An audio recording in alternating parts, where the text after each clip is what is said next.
Hello friends, एक नई कहानी के साथ। घनघोर अंधेरी रात में सुहाग की सेज पर बैठी आंचल अपने पति का इंतजार कर रही थी। तभी दरवाजा खुलने की आवाज से वह चौंक जाती है। रमेश अंदर आता है। रमेश, सुनो, यह शादी मेरी मर्जी के बगैर हुई है। मैं तुम जैसी काली लड़की से तो कभी शादी नहीं करता, लेकिन मेरी मम्मी पापा में न जाने तुमने क्या देखा।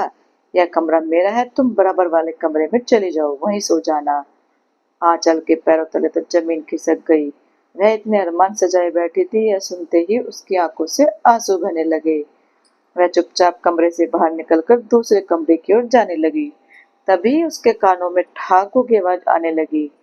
उसने कॉरिडोर से निकलकर सीढ़ियों के पास खड़े होकर देखा तो उसकी सास और ससुर दोनों बैठे हंस रहे थे। ससुर, देखो कितना दहेज मिला है, हमारा तो घर भर गया। अमीर घर से रिश्ता जोड़ने का यही फायदा होता है, पैसा इतना मिला है कि तिजोरी में रखने की जगह ही नहीं है। सास, वो तो ठीक है, लेकिन इस काली कलमुही से कैसे पीछे छुड़ाया जाए। मैं तो अपने रमेश की दूसरी शादी किसी सुंदर लड़की से करूंगी। ससुर, अरे वो सब बाद में, अभी तो पैसे के मजे लो और वह घर में नौकरानी की तरह काम करती रहेगी। आंचल को गहरा सदमा लगा। मेरे पापा से ये सब कितने मीठे बनकर बात कर रहे थे। पापा ने मेरे रंग के कारण ही इन्हें इतना दहेज दिया था। वो पैसों से मेरी खुशी खरीदना चाहते थे।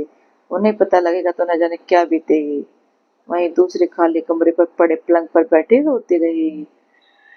न जाने कब उसकी आंख लग गई। सुबह वह उठकर नीचे चली गई। सास बहू, तू अपने मायके फोन कर दे, वो तुझे पग फेरे के लिए आज ही ले जाएं। यहाँ हम तेरी मुंह दिखाई कर नहीं सकते, सब हमारा मजाक उड़ाएंगे। आंचल चुपचाप ऊपर आकर फोन करने लगती है।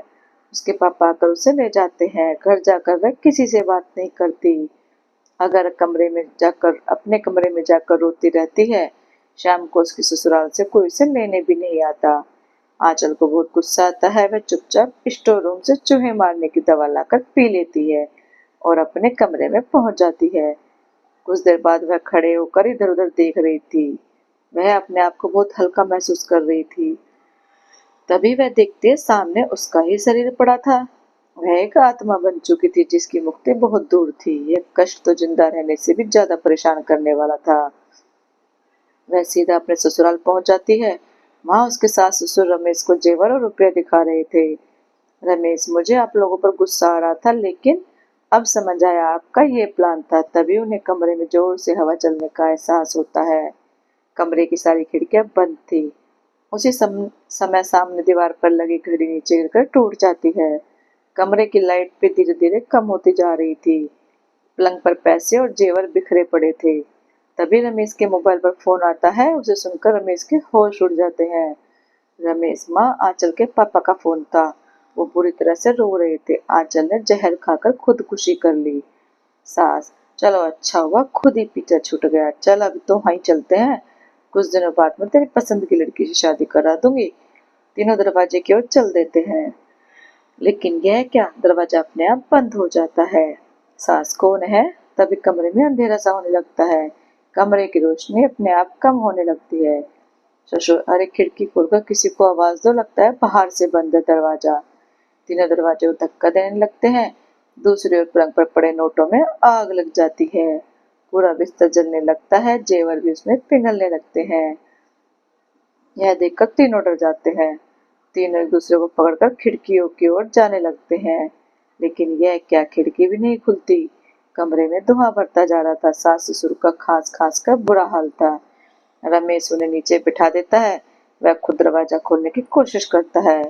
पलंग की आग अब बुझ चुकी थी, बस थोड़ी सी सुलग रही थी। तभी किसी ने रमेश का पैर पकड़कर खींचा। रमेश गिर गया। उसके सिर में गहरी चोट लगी थी। उसके मम्मी पापा को कुछ दिखाई ही नहीं दे रहा था। रमेश अपने आप को छुड़ाने के लिए छटपटा रहा था।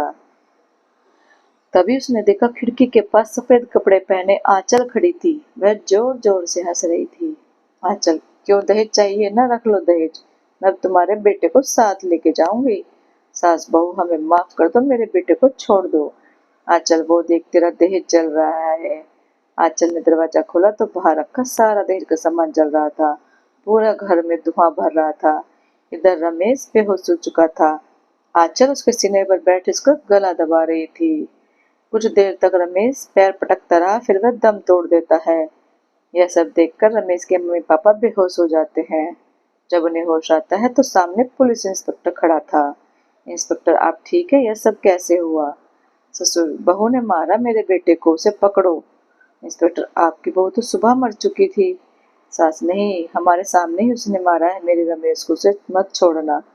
रमेश के मम्मी पापा इंस्पेक्टर से गुहार लगा रहे थे, साहब हमें बचा लो, नहीं तो वो हमें भी मार देगी। वह यही है, आप उस कमरे में देखो। इंस्पेक्टर पूरा घर देख लेता है लेकिन कोई नहीं मिलता। रमेश की लाश को पोस्टमार्टम के लिए भेजकर वह चला जाता है। इधर आंचल का शव लकड़ियों पर रखा था। उसके पिता बिलख बिलख कर रो रहे थे। सभी रिश्तेदार जो कल तक शादी की खुशियां मना रहे थे आज उदास खड़े थे। आंचल यह सब देखकर रो रही थी। पापा, काश मैं इन लालची लोगों के यहाँ उसका रिश्ता नहीं करता।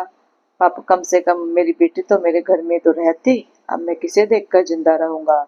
अंतिम संस्कार के बाद सब चले जाते हैं। आंचल अब अगले शिकार अपने सास ससुर को मारने के लिए चल देती है।